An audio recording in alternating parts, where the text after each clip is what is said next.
Okay, सो UGC net sociology paper 2 का जो syllabus decode करना था वो हम कंप्लीट कर चुके हैं यूनिट 1 से लेकर 10 तक का।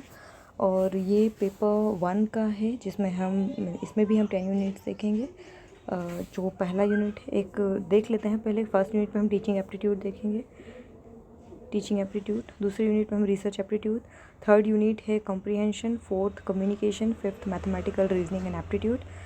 Then logical reasoning, then data interpretation, ICT information communication technology, people development and environment. और लास्ट में 10th यूनिट है हायर एजुकेशन का। तो यूनिट 1 में हम देखेंगे यूनिट 1 में हमें क्या क्या कंप्लीट करना है। तो सबसे पहले यूनिट 1 में टीचिंग एप्टीट्यूड। टीचिंग एप्टीट्यूड क्यों दिया है?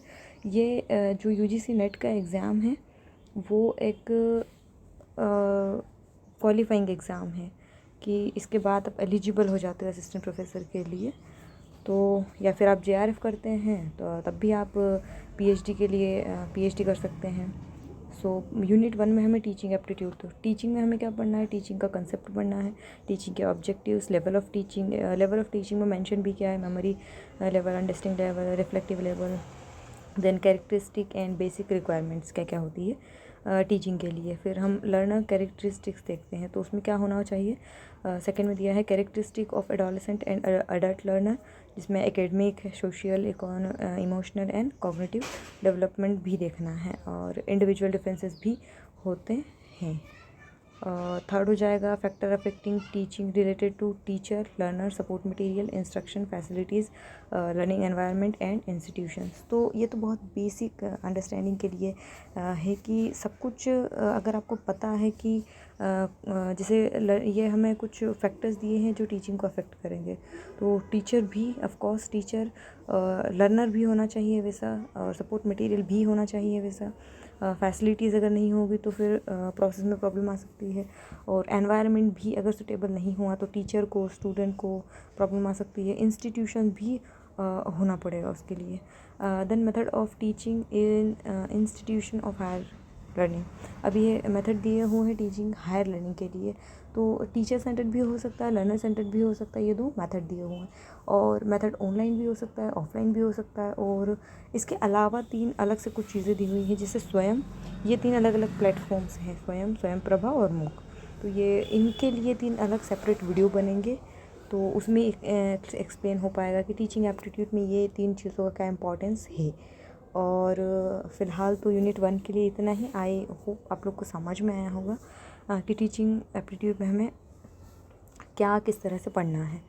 और ओके, आई एम सॉरी, इसमें और भी कुछ टॉपिक दिए हुए हैं, I am really sorry. Teaching support systems भी अगर नहीं होंगे तो प्रॉब्लम होगा। अब आप अगर मॉडर्न टाइम में traditional way of teaching use करेंगे तो प्रॉब्लम हो सकता है। और देखेंगे हम कि मॉडर्न टेक्नोलॉजीज़ क्या है जिसके सपोर्ट से हम टीचिंग में यूज़ कर पा रहे हैं। उनका ICT बेस्ड टीचिंग क्या होती है आजकल, जो आई थिंक ये ट्रेडिशनल के बारे में हम पढ़ना बहुत ज़रूरी है, क्योंकि मॉडर्न वे में जिस तरह की टीचिंग हो रही है हम सब उनके बारे में जानते हैं, बहुत सी चीज़ों के बारे में। और लास्ट आता है एवोल्यूशन सिस्टम। आप जिन्हें पढ़ा रहे हैं उसे इवैल्यूएट कैसे करेंगे कि जितना आपने एक्सप्लेन किया है स्टूडेंट उतना समझ पाए हैं, क्या समझ पाए हैं, कहाँ प्रॉब्लम आई है, तो ये एवैल्यूएशन सिस्टम होगा। तो इसमें भी टाइप्स दिए हुए हैं, elements and types of evaluation in choice based credit system, in higher education, computer based testing, innovation and evaluation system. ये अलग अलग तरह के सिस्टम दिए हैं जिसके थ्रू हम एवोल्यूशन कर सकते हैं, इवैल्यूएशन कर सकते हैं। थोड़ी प्रोनाउंसिएशन में प्रॉब्लम है, मैं बोलते बोलते थोड़ा एवोल्यूशन इवैल्यूएशन में थोड़ा, ये इवैल्यूएशन है, इवैल्यूएट करना। Okay, so I think unit 1 is done. तो हम इसके बाद यूनिट 2 डिस्कस करेंगे, क्योंकि बहुत ज़्यादा आई थिंक मुझे इसी में कर देना चाहिए। ओके, सो यूनिट 2 भी हम डिस्कस कर लेते हैं। Research aptitude, research meaning, research में व्हाट इज़ रिसर्च, और रिसर्च का मीनिंग, रिसर्च के type, characteristic of research, research में positivism, post positivism approach to research होते हैं।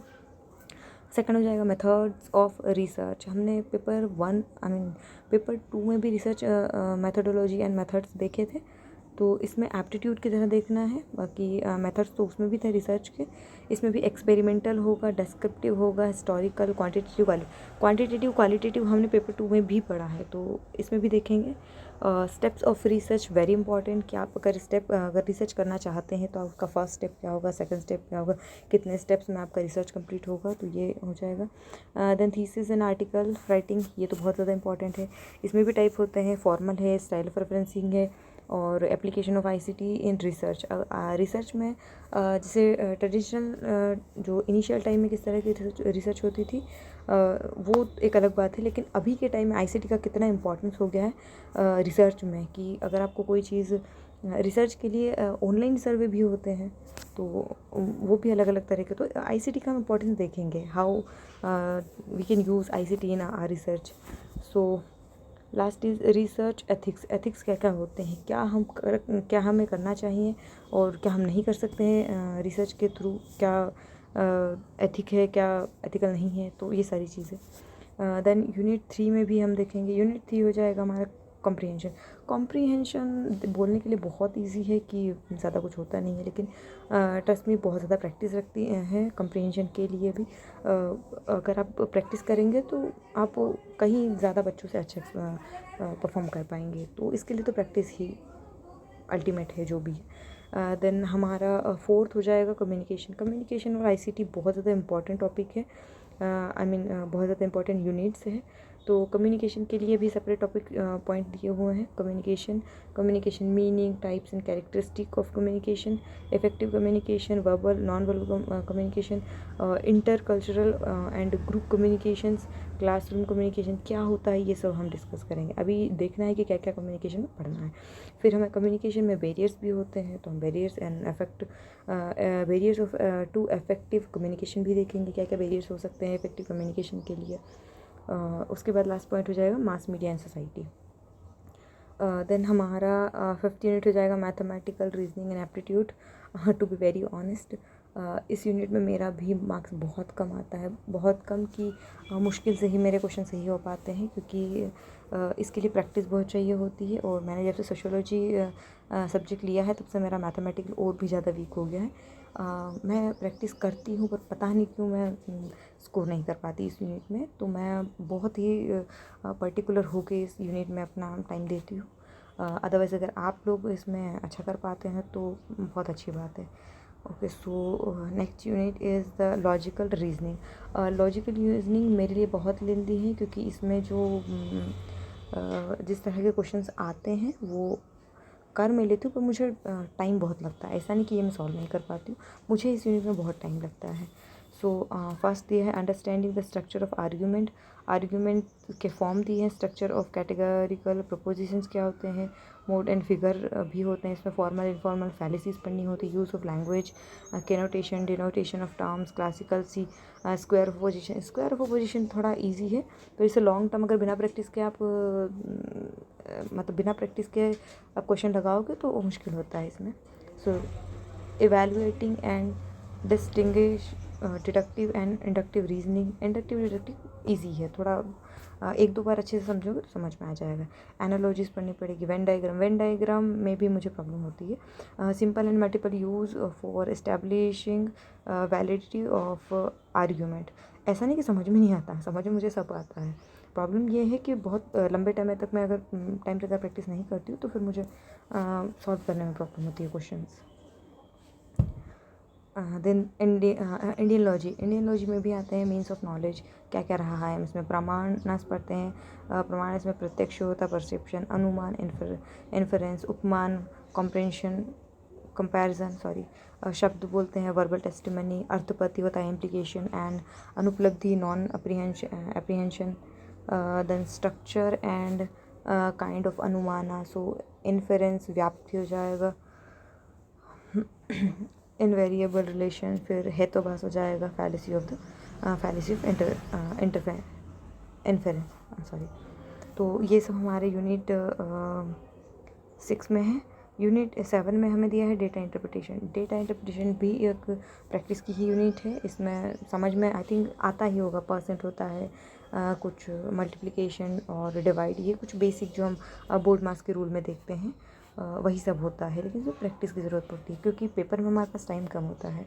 अब ऐसे अगर मैं किसी पेपर को लेके बैठूँ रैंडमली तो शायद मैं सारे क्वेश्चन सॉल्व कर पाऊँ, लेकिन वो उतना टाइम ड्यूरेशन हमारे पास होता नहीं है एग्ज़ाम में। मेन प्रॉब्लम यही होता है। Okay, so the next is हमारा आईसीटी बहुत इंपॉर्टेंट है, not just this paper but ICT हमारे डे टू डे लाइफ में भी बहुत ज़्यादा यूज़ होता जा रहा है, तो ये समझना बहुत इंपॉर्टेंट है। इंफॉर्मेशन कम्युनिकेशन टेक्नोलॉजी, इसमें दिया हुआ है ICT, general abbreviation and terminology, ये तो हम अपनी डेली लाइफ में भी यूज़ करते हैं। Basics of internet, email, audio and video conferencing, digital initiatives in higher education, ICT and governance, ये भी इम्पॉर्टेंट है। तो ये बहुत छोटे से 4 लाइन में सिलेबस दे दिया है, पर जब हम इसे पढ़ेंगे तो बहुत सारी छोटी छोटी चीज़ें हमें समझने की ज़रूरत पड़ती है, क्योंकि इंटरनेट एक अपने आप में ही बहुत बड़ा टॉपिक है। अब जैसे कि ईमेल में भी बहुत सारी चीज़ें होती हैं, ईमेल फिर भी, पर इंटरनेट एक बहुत बड़ा टॉपिक है अगर हम देखेंगे। ओके, नाउ हमारा unit number 9, people development and environment. तो environment, people development and environment, ये हमारे यूनिट का फर्स्ट टॉपिक है, डेवलपमेंट एंड एनवायरनमेंट। एनवायरनमेंट के साथ में रह रहे क्या क्या डेवलपमेंट हुआ है, डेवलपमेंट की वजह से एनवायरनमेंट में क्या क्या प्रॉब्लम हुई है, और किस प्रॉब्लम का किस तरह का सोल्यूशन है, क्या वो सिर्फ इंडिया में रहकर हुआ है या फिर ग्लोबली भी कोई इनिशिएटिव लिए गए हैं। तो ये सारी चीज़ें हम इसमें देखेंगे। जैसे millennium development and sustainable development goals जो हमारे ग्लोबल लेवल पे हुए हैं, human and environmental interaction, anthropogenic activity and there impact on environment, ये बहुत ज़्यादा इसमें कि डेटा बहुत ज़्यादा इस यूनिट में, कि हर चीज़ के लिए कोई इनिशिएटिव है तो उसे याद करना, बहुत सारी चीज़ें होती है इसमें।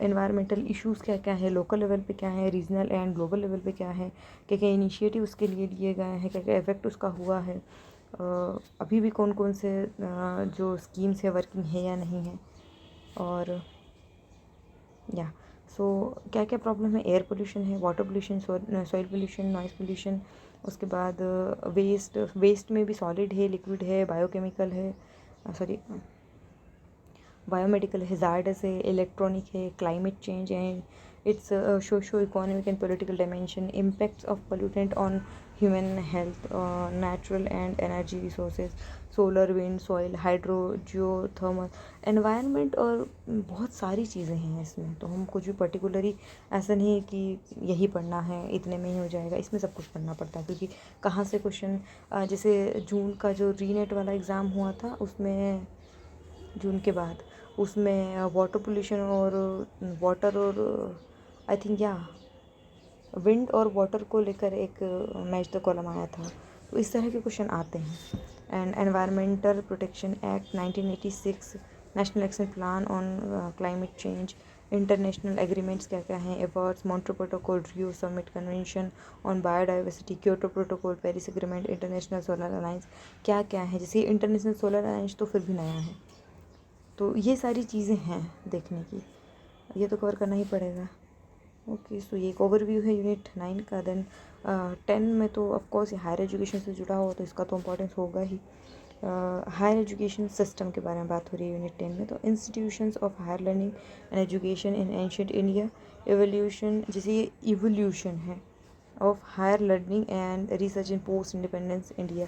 अब इंडिपेंडेंस से पहले क्या क्या सिचुएशन थी, क्या स्टेटस था हमारी हायर लर्निंग का इंडिया में, और oriental, conventional, non conventional learning programme in India, ये सब कुछ देखना है। Professional, technical, skill based education, जैसे अभी हम स्किल बेस्ड एजुकेशन का बहुत ज़्यादा बोलबाला है कि स्किल होना पड़ेगा। पहले के इतना वो नहीं था कि हाँ, स्किल बेस्ड एजुकेशन नहीं था, और अभी स्किल पर बहुत ज़्यादा फोकस किया जा रहा है इन एनी फील्ड। और value education, environmental education, policies, governance and administration, तो ये बहुत एक ब्रॉड में टॉपिक दिए हुए हैं सारी यूनिट्स में। तो आई जस्ट होप कि आप लोग को ये समझ में आया है। एंड वन थिंग कि मैं पेन यूज़ नहीं कर पाती हूँ क्योंकि मैं फ़ोन में यूज़ करती हूँ ये सब, और अभी मुझे इतना ज़्यादा यूज़ करना नहीं आता है। बट फिर कहूँगी कि ये मैं अपने लिए कर रही हूँ क्योंकि मुझे बहुत कम टाइम में अभी इतना सब कुछ रिवाइज़ करना है। तो I am trying my best कि मैं सब कुछ कवर कर पाऊँ जितना हो सकता है। और अगर आप लोग को समझ में आता है तो अच्छी बात है। Okay, so thank you.